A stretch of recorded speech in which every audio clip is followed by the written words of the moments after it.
A brief update from batshit bonkers Britain, where we are finding out there is going to be a mega mosque at the Trocadero in Piccadilly. So in the heart of the entertainment centre of the West End, a gentleman called Asif Aziz, who's a billionaire, is going to build a 3-storey mosque in one of central London's most famous entertainment complexes, the Trocadero. There was pushback to this in 2020, so clearly those plans were just quietly put onto a shelf. Meanwhile, whatever has gone on in the last 3 years now means that Mr. Aziz, the billionaire, has come out with permission, is going to put a mosque there. There are a few questions, of course, aren't there? Like, why would you put a mosque in the centre of an entertainment district? Perhaps if you are LGBT and you enjoy being in Soho, maybe you would want to question why a mosque right next door to Soho would be a good idea.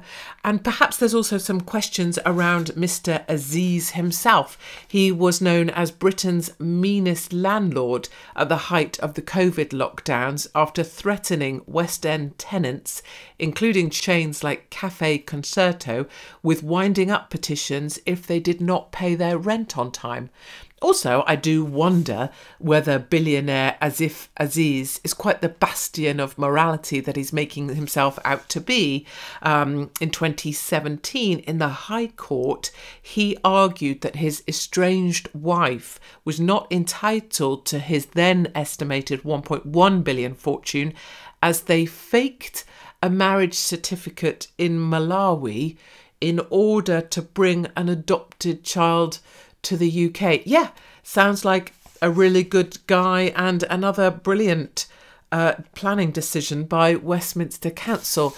In slightly lighter news, Rishi Sunak says he's going to limit the ability of idiot universities to take on idiot students by limiting the number of idiot students that can go to idiot universities. This is all kind of tinkering around the edges of stuff. This is just tweaking things. What someone needs to do is step out boldly and say they're going to cull the number of universities by half, because half of universities' so-called graduates, even though they haven't graduated because no one marked their papers, aren't capable of getting a job, or there's no jobs that require the bit of paperwork they didn't get because they went to a university that didn't graduate them. Any which way, until we have some kind of bold policy on culling the number of idiot universities taking on idiot students, nothing is really likely to change. And then finally, my absolute favourite story, and in fact a gentleman I now need to marry, a guy called Tim and his dog Bella. Tim and Bella have been found in the ocean after being adrift for 2 months at sea. He's an Australian guy, 51 years old, set sail from Mexico to French Polynesia. His little tiny sailing vessel went wrong, and so he was adrift in the sea for 2 months. And guess what? No one's talking about this bit of the story. He's doing fine.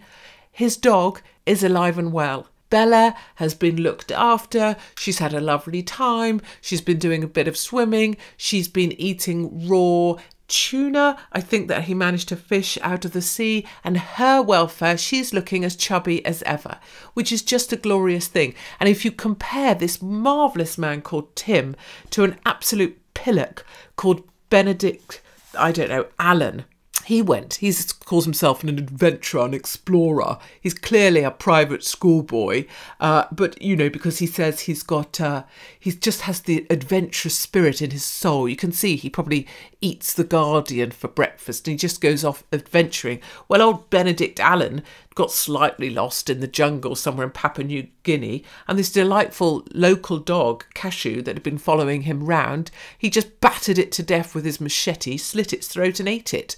And he was rescued 4 days later. So it just goes to show, private poshos eat their dogs because they have no sense of loyalty or decency. But this marvellous Australian, Tim, and his dog Bella's doing brilliantly well and now has a taste for sushi. So, my darling, that is the very latest How to Batshit Bonkers Britain. No doubt more in moments few.